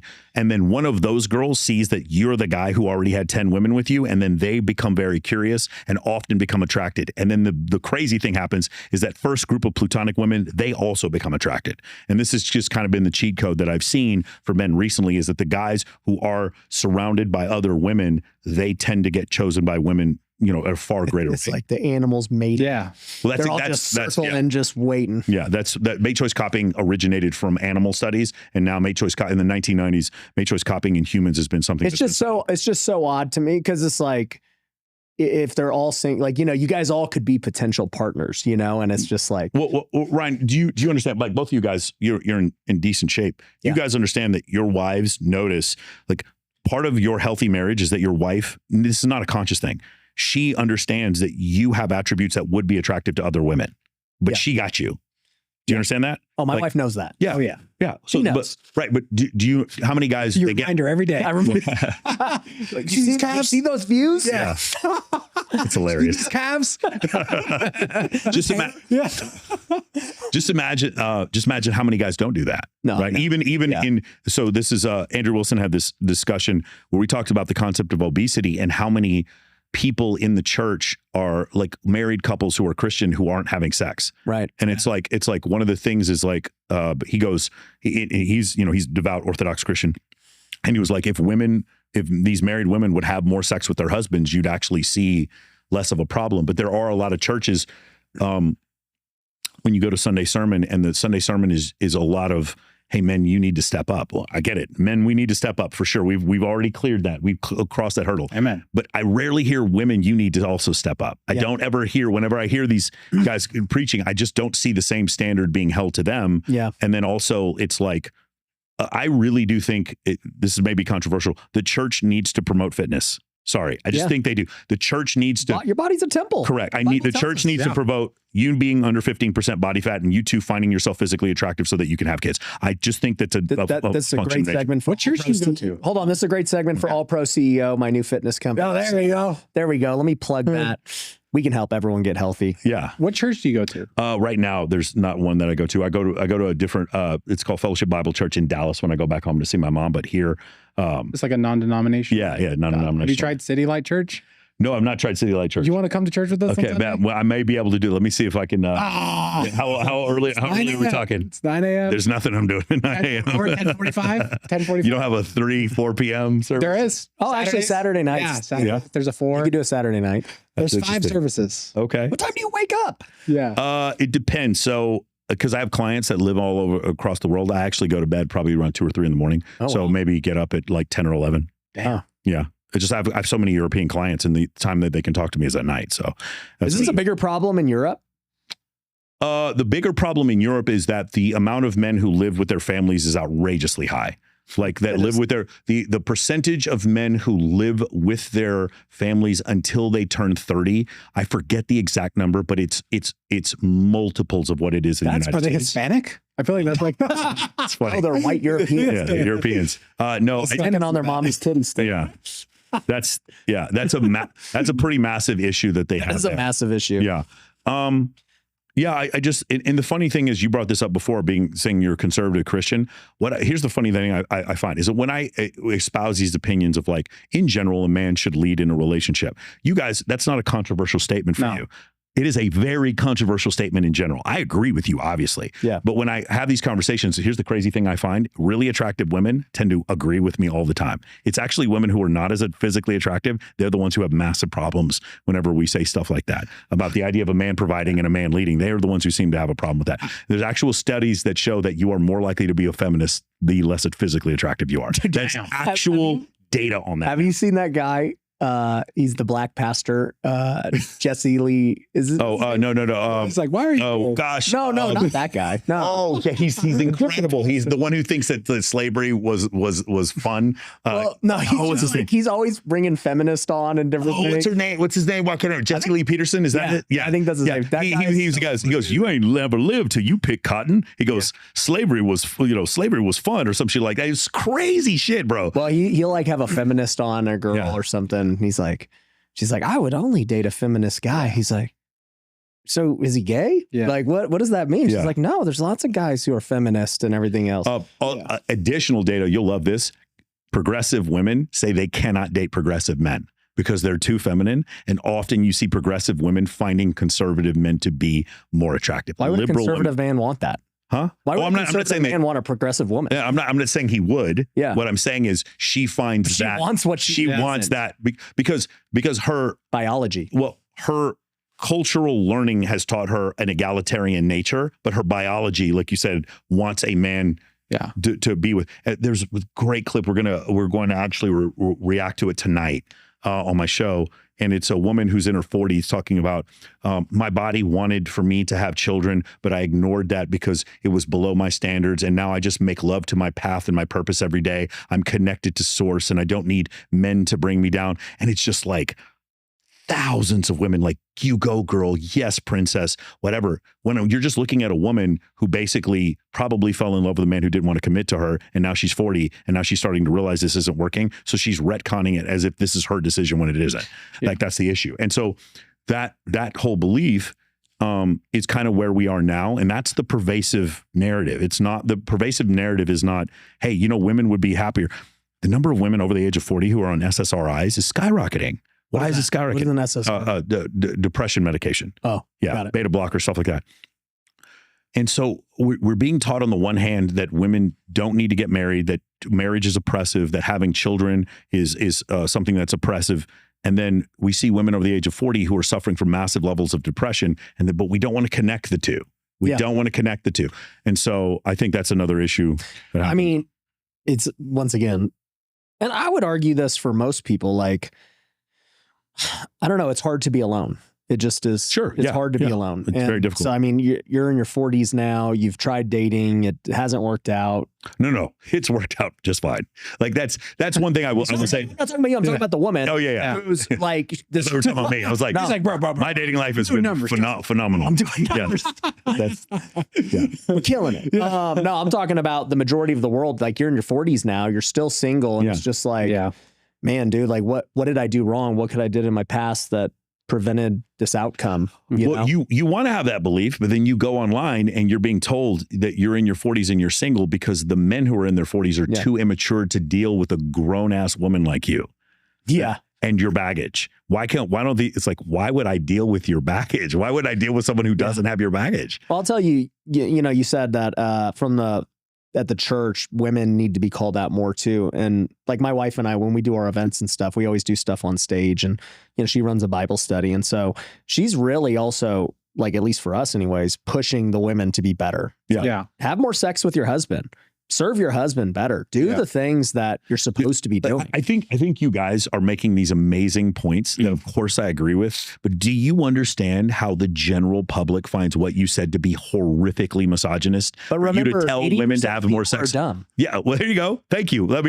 Now we're getting to the heart of the point. What you're saying in this environment between the three of us is not controversial at all. Yeah. You just said that women are telling these women to have more sex, compelling them to have more sexual intercourse that they might not want to actually have, but do so because of the religious covenant that they entered into. Correct. What you're saying, of course, makes sense. Yeah. You are probably going to lose your fucking YouTube channel if you post this. Yeah. Do you understand that? I don't know. I say random things. Yeah. We're still here. But take that clip, post it on TikTok, and watch what happens. Telling women that they should be compelled to have sex with their husbands. Of course, what you're saying is true. But you saying that in this current narrative is outrageous. Like, they would never accept that. I think think maybe I just see the algorithm and like mine's just heavily Christian and well, of course, and fun. And so I'm just like, these things are not controversial on my algorithm. Well, they're not controversial to me either. But one of the things I'll do is because I am conservative, I subscribe to a lot of liberal content creators because I don't want my algorithm to just be a feedback, an echo chamber. Yeah. I really want to try to avoid the echo chamber. And so So you're a big fan of that guy. What's that little freaking leftist weirdo? Harry Sisson or whatever. Oh, Harry Sisson? Yeah. No, I can't follow him. I would probably punch him in the face if I met him. Yeah. More like the Young Turks, or MSNBC or something like that. Just more stuff like that. Got it. Maybe Van Jones or something. But the echo chamber thing is kind of scary. You want like an actual sophisticated, progressive person to like that has reasoning.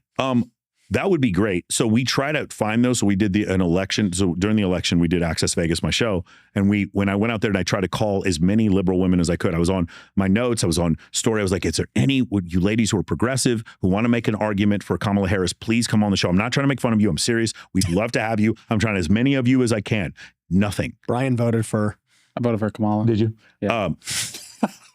I try. So I go out there and I ask as many people as I can. Can we get some liberal women, some progressive women on here, please? I'm like begging them. I'm trying to be super nice. I'm like, listen, I'll get you an Uber.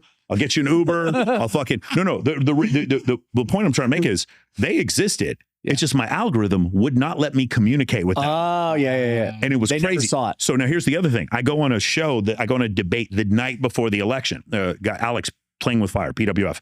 We go on there and he tells me with absolute certainty that Kamala Harris is going to win the election and that everything he's saying said that she'll probably win 75 to 25. And I'm like, algorithm. And I'm like, yo, it's like, no disrespect, bro, but what are you looking at that is showing you that Kamala Harris is going to get 75% of the vote? That is wild. Like, I can't get never been in history. I can't get a single liberal woman to come on my show or even acknowledge my show. And you're telling me that your algorithm is telling you she has a 75% chance. So that's when I realized, yo, this is a problem. Yeah. They are really putting us in an echo chamber to where we're no longer thinking, and they're showing us content that reinforces whatever our state of mind is to get us to become addicted to the algorithm. That part is scary to me. So I try to frequently follow people who have belief systems that I abhor or strongly disagree with, because I don't need this algorithm to just try to convince me that everything I'm saying is correct. Yeah. I realized that when Charlie Kirk got assassinated, when I saw just like how divergent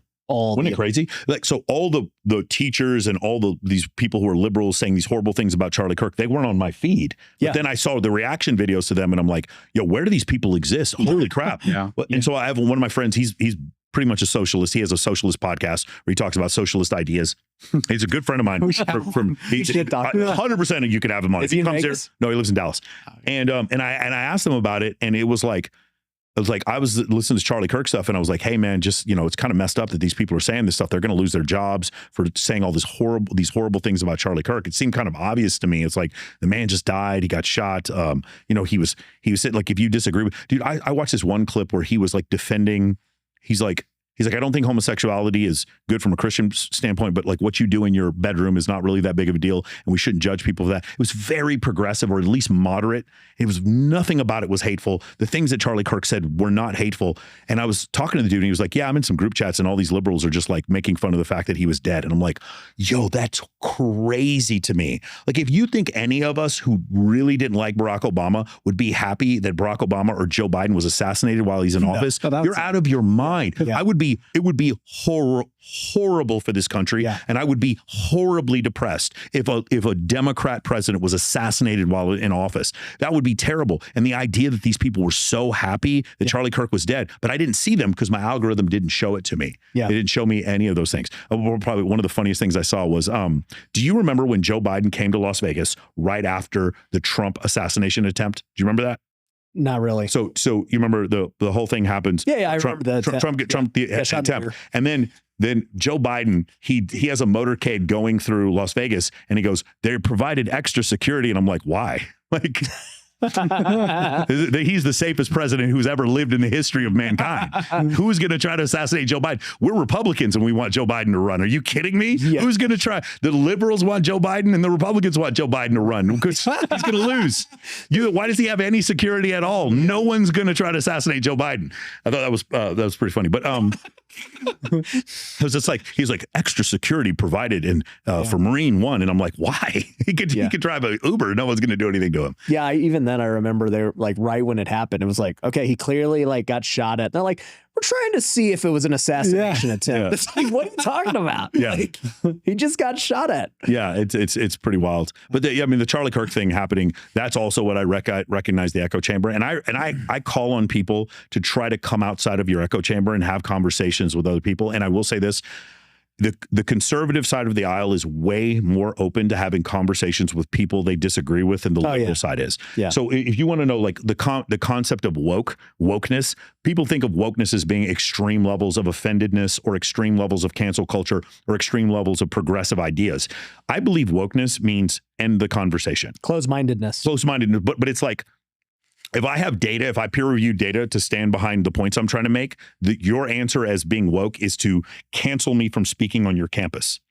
Right. It's not it's to not have. Woke to me means don't have the conversation. Right. That's what it means. Woke means you're wrong. End of story. End of story. And the fact that you even have a voice is offensive to me, and you should be canceled, even though our government says that we have freedom of speech. Right. So that, to me, what wokeness is a function of censorship, and it's an end to the conversation that's inconvenient for you, just as much as it is progressiveness or cancel culture or blue-haired Karens who get angry. Like, that's what woke is to me. And so one of the things that I do, your content, Bradley's content, is that they'll have people on that, in my content, we'll have people on that we don't agree with. Right. And in part, I do that because I don't want the echo chamber of where it's just people who agree with what I agree with. Because when I'm around people who I agree with, then we say things that sound obvious to us, that sound very, very clear and obvious to us. But when I talk to other people, they're like, I can't believe that you believe in that. And I'm like, the fact that you have, look, I'll give you a great example, voter ID. How can you be opposed to voter ID? Yeah. Is that not like, there are people out right now literally campaigning against. You need an ID to shovel and exactly. It's like, no, I'm just like, this is the most one-sided political issue that there is. It's like when people are like, well, you can't have free and fair elections if you have voter ID because it disenfranchises certain people who are poor, minorities, or the elderly. And my next follow-up question is, in Norway, are they capable of having free and fair elections, or are they all corrupt? Well, yeah. How about Sweden? How about Finland? How about Germany? How about Belgium? How about the United Kingdom? Well, guess what? All of those countries have voter ID. How come we don't? Do you think and it's one of the craziest things. And so when I talk to people who are like, yeah, we shouldn't have voter ID, I'm like, yo, you must be in an echo chamber. And I must be in an echo chamber because I can't even fathom how you could even think that is not a realistic possibility. So that's the thing what I think is really damaging whenever we see stuff like that. And so I think we need to get out of our echo chamber as far as the beliefs that we have. What beliefs do you think he has wrong about dating? Since we're talking about, echo chambers, where do you guys disagree? Well, I mean, look, I'm not a dating expert. Friggin', I haven't had a date in 15 years. So yeah. But you are married, so I would say you are an expert. I'm an expert on maintaining a relationship. Yes. Yep. So finding a good one. I would know more about that. Yeah, maintaining and getting a good one. I think what you said before, you do have attributes about you that other women would find attractive, which helps your marriage. I think a lot of people would find that controversial, but I think you understand that, which is part of why your marriage works. Yeah, and I want to keep leveling up for my wife. Yes. Like, I don't want to get worse. Perfect. And get a dad bod. Yes. And, all these things. So I think it all goes back to, you should always be trying to level up, no matter what. You should be trying to level up your body, your faith, your money, everything should get better. Yeah. And I think these guys who just give up, I don't really care that, like, women have, ignored you or anything else. Like, it's like, bro, just level up. Anybody can get jacked. Okay. Anybody can make money. Like, we live in a society of like infinite information. Mm-hmm. Like, this is not a closed loop where it's like, bro, you were born on the farm and this is all you're ever going to do. And like, how about this? There's never been a time in history where it's been easier to make money. Yeah. There's never been a time in history because of biohacking, peptides, et cetera, where it's been easier to get in get really good shape. But it's also never been a time in history where it's been easier to get fatter. Hell yeah. And it's never been a time in history. More temptation. Yeah. There's never been a time in history where it's easier to get addicted. And there's never been a time in history where it's easier to fall behind. Yeah. Both things are true. That's why we have such a chasm. Yes. Correct. Yeah. Because it's now a world of extreme. I want to talk about disagreement. Where do you guys disagree? I mean, like I said, it's funny because when I have, I just call it the red pill. Yeah, but you have Myron's more extreme than me. If you agree with anything Myron's saying, then I'm not. I'm a completely political moderate. Like I'm a moderate compared to him. Yeah, like I agree with so I don't agree with sleeping around and all that stuff before marriage. And he's like, no, I don't tell anyone to do that. So I don't, that's cool. I agree that status matters. Status matters a lot in everything, in business and getting women and marry. Like it matters. It just does. I think that as you get older, it becomes harder to date, in my opinion. So maybe we disagree there because in his framework, it's like, well, as you get older, you get more status because you make more money. Right. Yeah. If you were single right now, you would have 25-year-old women throwing themselves at you. I don't think it would be harder for you to date. Right. I'm talking, once again, the average person. Okay, got it. All right. I'm not talking me. Yeah. I'm talking about society. Yeah. Right? Ryan's good. He's got Mindy. I'm square. Yeah. But like for the average person, I think it gets harder and harder as you date or as you get older. Yeah. Men and women. Mm-hmm. And so my thing is just always like, man, I just think people should get married earlier. Like clearly we didn't have all these problems when people got married earlier. Yes. Now we do. And now it's like, okay, now I got to deal with girls who've been divorced. Now I got to deal with guys who want this. Now I'm being influenced by like, I really think the root of the problem is waiting so long to get married. I agree. I think that problem may be a symptom of the greatest envy creation device that has ever been known to man, which is social media. Right. I think that probably is it's when Steve Jobs took over Apple the second time, one of the first things he did was remove the 16 versions of the iPod and the 12 versions of the iPhone, or 12 versions of the iMac, and he narrowed it down to where there was like 3 versions. Tim Cook has expanded since then, but do you remember that? Like there used to be a ton of them. There was an iPod Mini, an iPod Shuffle, an iPod, and they got rid of those, and they narrowed it down. And also when the iPhone came out, there were only a couple of different versions. Yeah. He narrowed it down because it's called is the dilemma of choice. I think women today have a perceived dilemma of choice, and that perceived dilemma of choice is making it harder for them to make a decision to get married in their early 20s. Yeah. I just don't think because they're being, again, it's really difficult when you have a bunch of women saying, hey, come with us to this party, come with us on this yacht. There's this really attractive guy that you can hook up with right now. He might not take you seriously, have your fun, travel, do all these kind of things when you're in your early 20s. And then also there were a lot of women who didn't have access to that. They all do now. I use this example all the time. Probably the first girl to ever hit 1 million followers on Instagram. One of the first was a girl named JoJo Vonsothy. She was a model from Wichita, Kansas. She ended up in a magazine in Europe, and that magazine article caused her to go viral. One of the very first, I'm talking, this is 12, 13 years ago.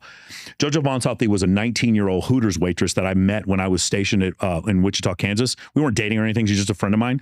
And she was just this skinny 19-year-old girl that I met one time at like Chicago Pizza Bar or whatever. And then now she's got 1 million followers. Nice. So what's happened is they've taken the Wichita, Kansas good girl that probably would have married the good guy in Wichita, Kansas. And now she lives in Los Angeles. Nice. You understand? Yeah. She's being extracted from the market. Yeah. And so now the globalized marketplace has caused where the average guy who lives in Wichita, Des Moines, who lives in Waco or whatever, the women have all left. And so they've left those cities because there's opportunities for them in other places. And so the global marketplace has made it also difficult for men as well. Yeah, I think the problem is men. I don't think the problem is women and OnlyFans and all this crap. I think it's men. Well, dude, so this is funny. This is probably one of my most viewed stories in a long time. This got 36,000 views. And I said, some of you guys make finding a spouse too difficult. All I wanted was 3 things. Someone who loves Jesus, a cool personality, and a big booty. That was it. And I said, everything else that my wife does is just a cherry on top of that. Some of you guys have lists the size of books and you wonder why you're still single in your 30s and 40s. And it's like, to me, that really like was the main list. I'm like, these are the main 3 things that like, because that's why I asked you, I go, what are you actually looking for? Like, what is it? I'm like, for me, I needed a Christian that I really get along with and have a personality and a big booty. That was it. Yeah. And it was like everything else is a chair. But, you know, I was young and all those things too. But it's like, man, some people are like, I'll hear their list, especially women. You know, we'll have women, can you hook me up with this guy? We used to have it in the office. They'd be like, you know, I'm looking for the guy with this and this and this and this and this. I was like, it ain't going to happen. Yeah. But men have the same problem. They want a entrepreneur that wants a family, that wants to have kids and is good looking. That's what I'm saying. I've definitely seen that, but that's not how it's playing out in assortative mating. It's what's playing out in assortative mating is that men are settling. Most men are not getting picked over at all. So I don't know that men's standards are so much higher than women's are. I in general, the term is called parental investment hypothesis. It was created by a guy named Robert Trivers in the 1970s. And the theory that he had was that in any two gender species, the gender that took care of the children was always going to be the more selective gender, and the gender that did not take care of the children or did not gestate the children was the one that was going to compete with each other for status. And you see this, there's certain types of fish where the males gestate the children and the women are bigger than the males and fight over the males. In men and women, it's women. Women are more picky than men because of this hypothesis. I think men just need to step up. No, but I agree. Women are more picky. I just think the men are weak. If a man can't find a wife, he's weak. Period. That's kind of my point. That's the real. It's not OnlyFans. Like step up. It's not OnlyFans. It's not all this other dumb crap. It's not the Dubai trips. It's if you're a man that can't find a woman, it's rather you're not making enough money. Yeah. You're not taking care of yourself. You're too scared to go talk to women. Yeah. It's not the woman's fault. That's my point.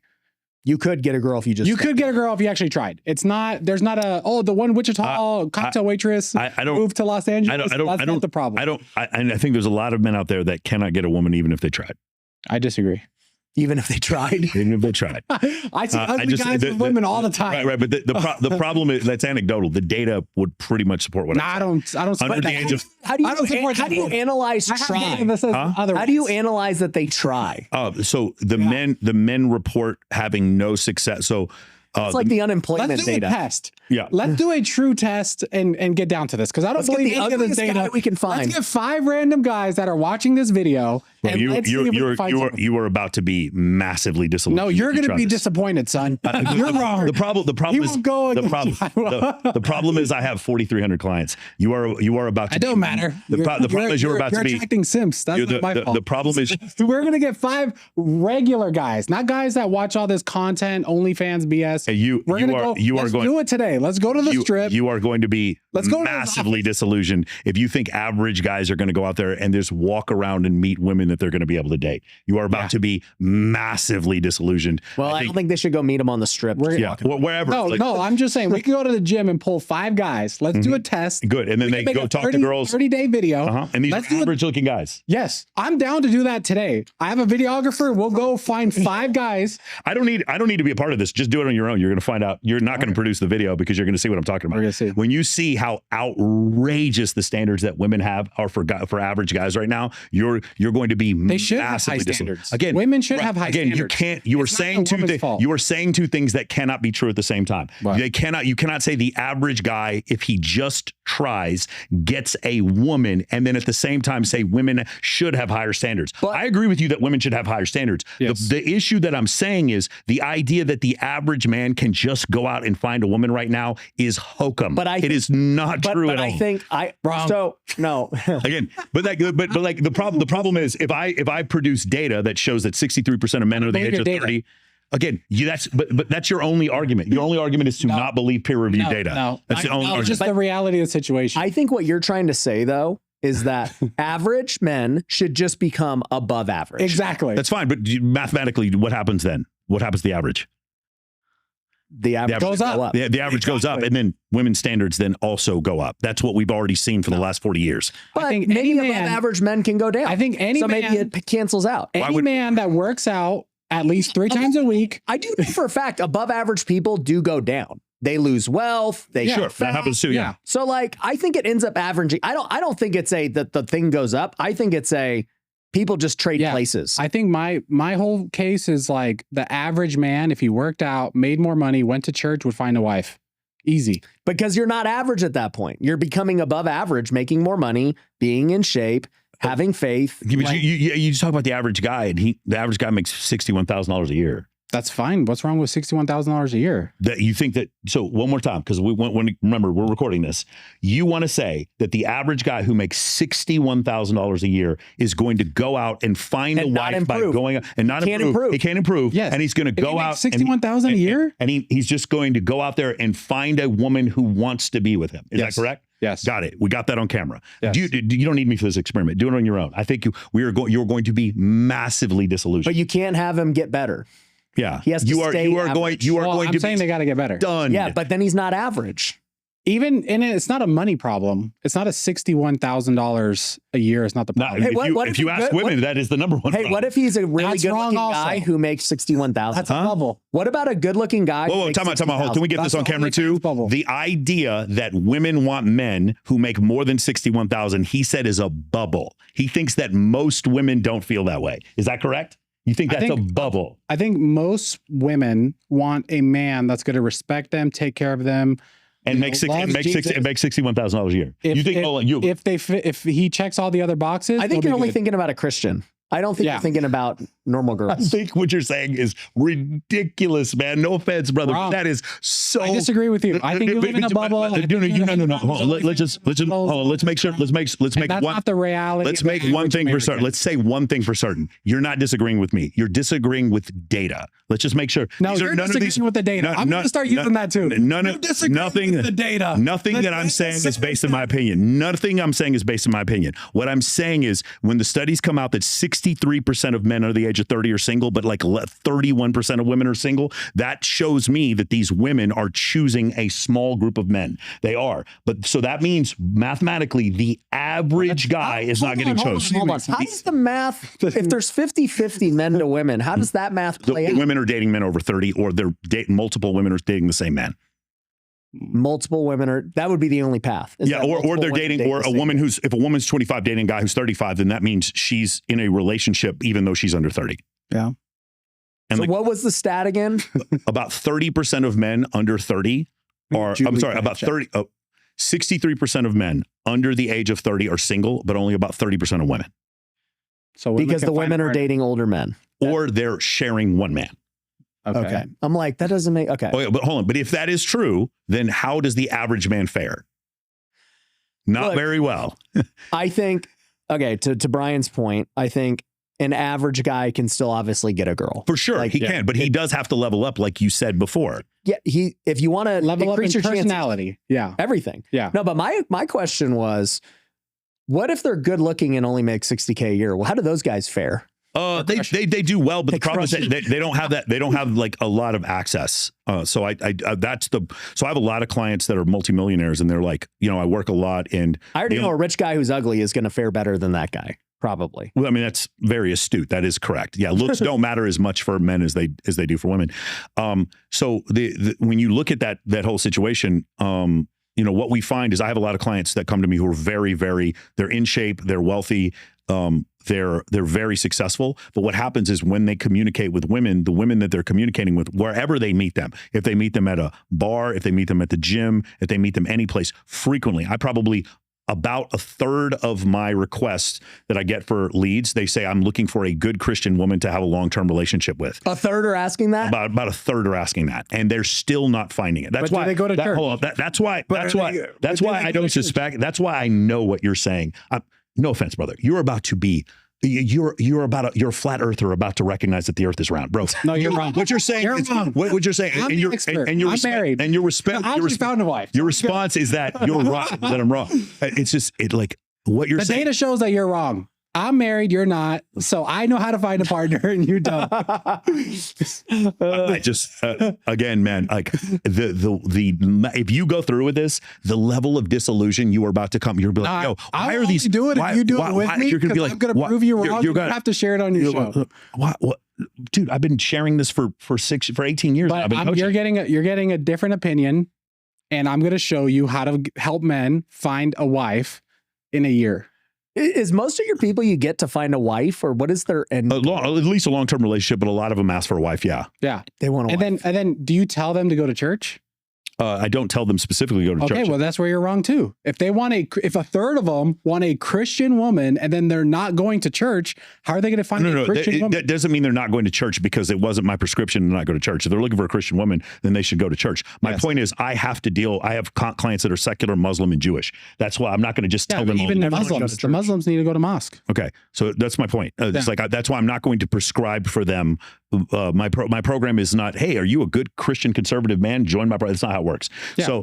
So the whole issue is, going back to what I said before, if you have these women that are choosing men who are either older or they're sharing multiple men, that means the average guy is not faring very well in the sexual marketplace right now. And his response is, well, if I just train them and tell them a couple things, well, then they're not average anymore. And the idea that most men are fine with a husband who makes $61,000 a year is ludicrous. It is ludicrous that you believe. I will. Well, that's also statistically wrong because the average man, that's what they make. Yes, and most men are not getting married. And that's not an income thing. That's a secular thing. Oh my God. That's a religious thing. No, it's why I see the viewpoint. If someone's not religious, like the only reason to get married is for a family. That's the only reason I could see a secular person getting married is to have a family. So you could have, the husband, wife, and show your kids a good family. That's the only other reason. As a secular person.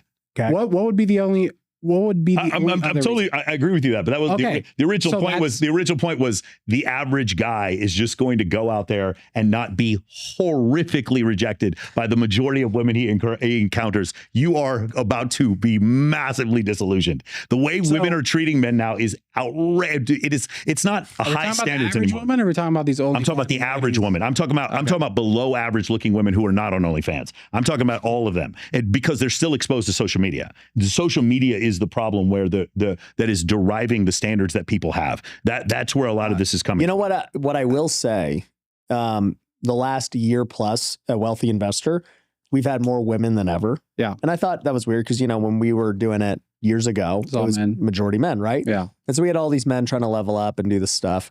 And then now I would say that it's actually more women. Okay, so now start doing it. Let's just say these women are successful and they become wealthy investors. Well, they're that's the goal, right? Yeah. But most of them, they're already married, right? Mm-hmm. So most of them are already married. And what I have seen from them is that many of them are stay-at-home moms, which is awesome, but their husband isn't making enough. Yeah. And so they're trying to find other ways to make money and the top things. 3 precipitators of divorce. One of them is when a woman makes more than a man.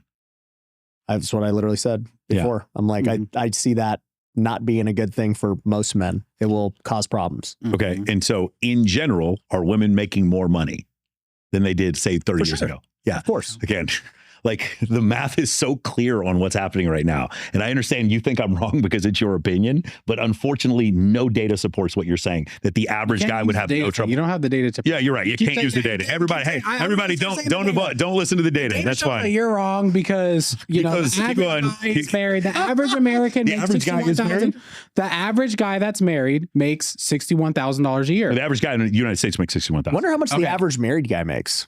You can look that up, and it'd be interesting to see. But I believe the average guy who is married does make more. Shows. But the reason why he makes more is because he has to. I get that. Yeah, that's true. I agree with that. Hey, Chad, how much does the average married guy make? Let's see. Because then it's like, or is it vice versa that he was just a better mate, and because he was making more money, I think men start to make more money when they get married, or it's just because they're getting older. That could happen, but because they have to. Exactly, because they have to. But there's also the like what Ryan said is also true, where the man made more money, so because he made more money, he was more configured to get married. Another test. So just so you guys know, the median income for men overall is about $68,000 in the United States, according to Fidelity. Okay. The studies show that married men typically earn more, often around 80,000 plus during peak earning years. Yeah. The average income for a married couple, this doesn't seem right.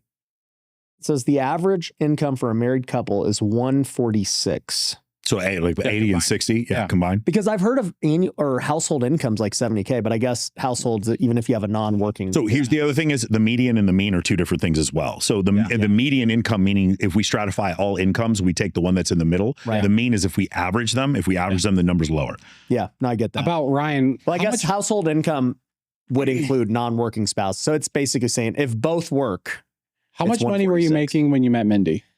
$1,200 a month. I was making like $33,000 a year when I met my wife. But I had status. I was a pro baseball player. I was good looking. Like I had others beyond money. I had future earnings potential. You had upside. I had upside. She bet on potential. Yeah. And you were a bar boy. I was a bar boy. $33,000 a year, working 2 jobs, found a wife. You just had game. Yeah, a little bit. Because you were bald too, right? Somehow you pulled her being bald and bald isn't really not an issue. Yeah, it's not an issue. If you own being bald, then it's fine. Like it's just not that big Jeff of an issue. Bezos bald. Yeah. Floyd Mayweather. He used to be bald. Yeah. That's funny. Please, next time Myron's here, please have Myron sit next to Brian. Please do that. Please. Myron don't want. Myron don't want the smoke. Oh yeah, definitely he doesn't want smoke. I will sit right there with just bated breath. I will bring like 50 of my friends. Please, guys, for the love of God. No, I'm not even saying I agree with Myron. Yeah. I'm not even saying I agree with somebody. I just want to see this. You included. I'm showing you respect. This is not you included.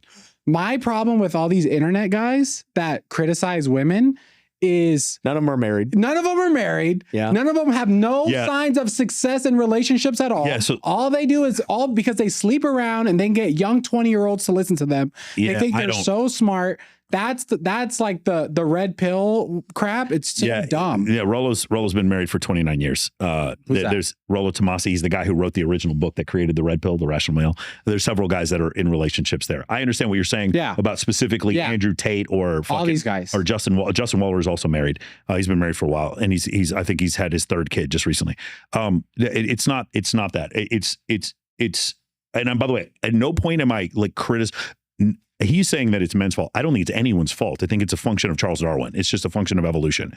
What's happened is we're in an evolutionary mismatch. What happens whenever you take some Inuit Indians, or if you take some ancestral tribe and you give them McDonald's, they all end up with diabetes. There's a great book on this by Jared Diamond where he goes over this concept because it's an evolutionary mismatch. You took people from an ancestral environment where there was food scarcity and you gave them unlimited food. You do the same thing with women who have this idea of hypergamy and you give them unlimited options on social media, you create a problem. You do the same thing with men and you give them unlimited sexual, non-contextualized images through pornography, you create an evolutionary mismatch. That's what's going on. It's no one's fault. I didn't say it's anyone's fault. I think it's Satan's fault. But the idea, the prescription and the solution that I've said before is, like I said before, with men, I think the best way to level up, along with actually making more money, the best way to level up is to be the leader of your social group. I think the most underrated skill set for men to be able to find an amazing woman is leadership.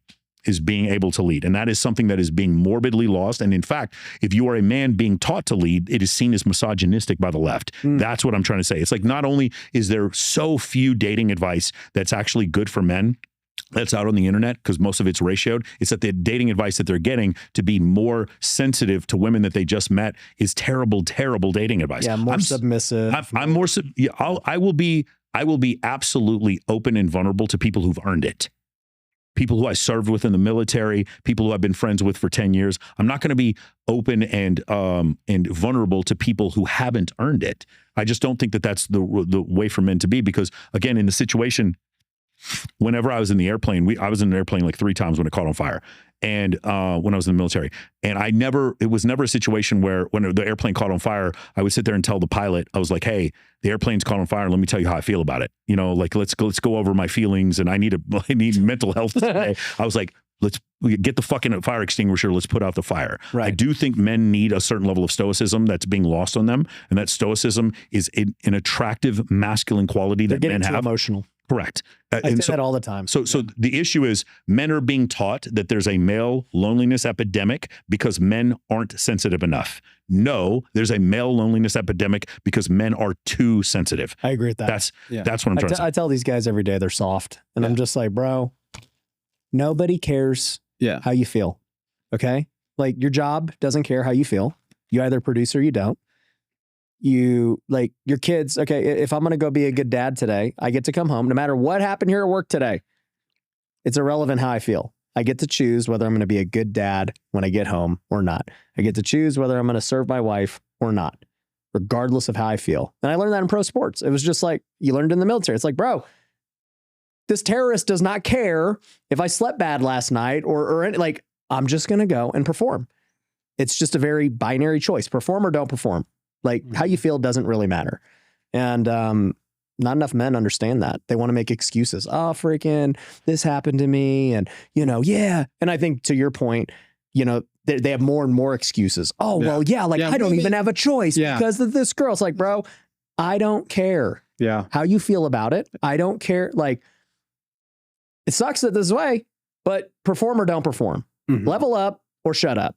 Like, that's kind of where I'm at with it. Yeah. And I think most men, my solution is, if you grow a relationship with God, that will mean you will start to take care of your body. That means you will be more productive. That means you will be in the right social You'll be circles. a better leader. You'll be a better leader. If you be more like Christ, you will have all the things you need to find the right partner. Yeah. Maybe. I think if the data shows the data disagrees with what you're about to say. The problem is access. I agree that if you're like, I've met guys who are awesome dudes who are in incredible shape, tremendous leaders, highly intelligent, but because the way the world is set up right now, their access to meeting women that they want to be with is greatly reduced. And so, and I think I disagree because of Zoom and because of social media, because of dating apps. How many single women did we have here like 2 years ago? Oh, working at the company? Yeah. I mean, this was like an objective thing too. It's like pretty much everyone who worked here was single. How many would you say? There was like 10, 15? 10, 15. All great looking women, all went to church, all this stuff. There's plenty of women. I know. Why are they single then? How many women go to your wife's Bible study? Huh? They end up getting married. But how many women go to your wife's Bible study? Great women, single, all this stuff. There's plenty of women out there. It's just these guys are trying to find women in places. So I would even say though, because these girls work for us and we've talked to them and different things. And even I do think a lot of them have high standards. Like, I think that what they want. And they should. I think it's like basically what he's saying. I don't think any of these women who work for you would be fine with a man who makes $68,000. Yeah, I agree. I think their standards are just very high. Well, statistically, we got to survey their husbands. They're not all millionaires. No, but they ain't making 60K. Yeah. None of them are making 60K. And by the way, they may even get to a point where they settle in and all their husbands for a guy. Are also good looking guys who are not making 60K. So here's the other thing. There are going to be times where a woman is like, I can't find the man that I'm looking for, so I will settle for a man who makes $68,000 a year and is 5'9", whatever. That will exist. The problem is me for a minute. Exactly. but the problem is they will still desire their partner to make more money. And there's nothing wrong with that. There's nothing wrong with that. Yeah. And it's up to the man to to do it. It's not the woman's fault. Yeah, women should not compromise. But let me add to this. Like, I want my husband to be broke, and so but I agree that like your circle matters because let's say the average guy right now is listening. He's like, Brian, I'm gonna do what Brian says. I'm gonna level up. Hell yeah. So he's like, heavens yeah. Sorry. I'm gonna start wholesaling. Yep. I'm gonna go to church on peptides. I'm gonna just start leveling up. So this guy levels up, right? Yeah. Golf game, but he's still. I know, 300. It's funny. You're like, social circles matter. I'm like, that's why I made him 19. Yeah. Like, but not for women, just for guys. But anyways, I was like, but still that guy then has to find the girl, right? Like, so how do you find the girl? Okay. So now you yourself individually have leveled up, but now you still got to go hunt. Yeah. And if you're not going to hunt on dating apps, if you're not going to, you don't want to meet him at a bar, like, all the things. So you do need to like get a new circle to find the women at that point. Yep. Exactly. So that's why I was saying before, it's not just that they're in shape, make a bunch of money, follow God, and are intelligent. Step one. That's step one. Step two is now you got to go hunt. The main thing I teach men that differentiates me from other people is other coaching courses like mine is I teach access. How do we gain access? And by the way, it's not just with dating. How do we gain access to backstage at the 10X conference where they're inviting us to speak? How do we gain access to different conventions? How do we gain access to different employers, different employees? How do we gain so access is one of the main things that I teach because the world is not a meritocracy. I wish it was, but it isn't. Yeah. It isn't. People get hired because they know someone else, and knowing that other person gives you far more of an advantage than how good you are at your job. So that's the only thing I think is missing is access. That's the main thing I teach. I agree. Would you agree with that, Brian? Networking, yeah, networking is very important. As the great Brad Lee said, when he was network is your net worth. Yep. So anyways, hey, I agree with that. Where I know you talked about it already. Where can people find more about that? Michael Sartain on Instagram is probably the easiest. So just DM you. Yeah. You can DM me on IG. Probably the thing I would recommend most people start with is go check out my limiting beliefs playlist that I have on my YouTube channel, and it actually goes over. I mean, what you're saying before about men stepping up. These are limiting beliefs that men have why they can't date someone, and I'm here. I would say the majority of my audience are men who are ignored, meaning men who they just don't even see them. There's data that shows that when women see men that they don't find physically attractive, they don't even see them, meaning like they're just invisible. They're just invisible. I think it goes both ways. So it doesn't quite work the same way for men because men ancestrally protected the tribe, and that includes grandma. Grandma is not a viable sexual option, but we're still going to protect grandma. Yeah. It's a little different. And I've run this experiment several times where we go to Chick-fil-A and, the guy drops off the food or whatever. And I ask about 20 minutes later, I ask the girls, like, can you describe the guy who dropped the food off? They never, ever can. When we're at a restaurant, can you describe the busser? They never remember the busser. If the manager's good looking, they will remember him. But like, that's one of the things that I've noticed is that these invisible men, I'm trying to help them not be invisible. Like that would probably be the main thing. And that's where the audience, and again, my program just quadrupled in size because so many men are having this issue. And the other thing that I think is just, and I'll bring you on a call sometime and you can see I want to see these invisible men. The amount of men that are over 70 and under 20, the amount of multimillionaires guys that I have and guys who are not that wealthy, and the amount of, like, I just got my first client from Johannesburg. I have 2 clients that are in the People's Republic of China. I have several clients. Germany, for some reason, I have a ton of clients because for some reason the men there are really submissive and are taught to only care about what other people think about them. I have a ton of clients. I have a few clients in South America. I have a lot of clients a ton of clients in Canada. And the thing I will tell you is when you look at them, you will never see a more diverse group of men in your entire life. And I was so confused about, like, why do we have so many Muslim, Jewish, and Christian, and secular men, and rich men, and tall men, and short men? Like, what is this? And the reason why is because they're all going through the same thing. They're all going, the issues that we're discussing are ubiquitous amongst men. They got to level up in different ways. And the first thing you tell them to do is level up. Yeah, it's the first thing I tell them. You do need to level up yourself. Exactly. Yeah. First thing I do, I tell them to build a networking list.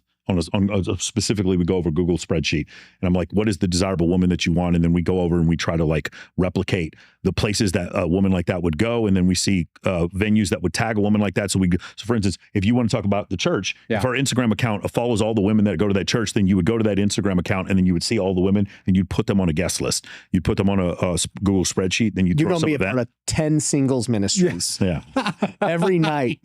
I mean, that would actually be, now that you bring this up, I just thought about this. You would go to every singles ministry that's in Las Vegas, and you'd go through their Facebook page and their Instagram page and see all the women that they follow, those ministries follow, and then you put all those women in a spreadsheet and then invite them all to some event, not specifically singles mixer, but maybe like some charity event or something like that. Because you want to have the authority as the host of the event. Yes. Yeah, that would be you don't want to just walk into singles ministry as just another guy. Yeah, that would be optimal for you to do that. It's not necessary, but it would be optimal. I actually think the strategy is smart. Yeah, because I've been the host of many events. It's like when you're the host, everybody, you have the authority. You're the leader. Your status is as high as it gets when you're the host. So I think that's pretty smart. Because my advice would have been, all right, you're going to 10 different singles. Going to single night. Like this is way deeper. Bible study. Yeah, that's deep.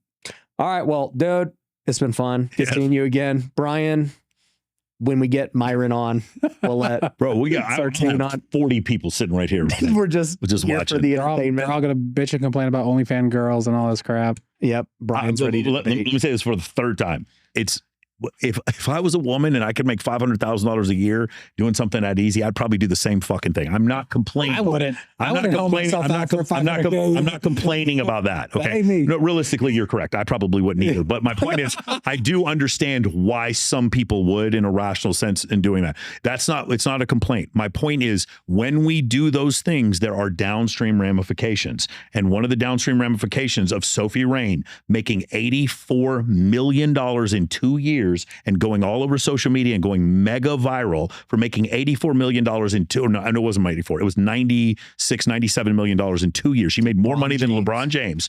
For the downstream ramifications of her advertising that is it causes the number of women who go into virtual sex work to increase dramatically. And now you take a woman who would have been a surgical nurse, an attorney, a paralegal, something like that, and it's just easier for her to get into virtual sex work. That's my point. That is a downstream ramification of that. Yeah. I just disagree, but it's all good. All right. Well, guys, hopefully you enjoyed this episode. Let us know in the comments, and we'll see you later. Peace. Hey, thanks for watching the last episode. If you enjoyed it, make sure you catch the next episode that's playing right now.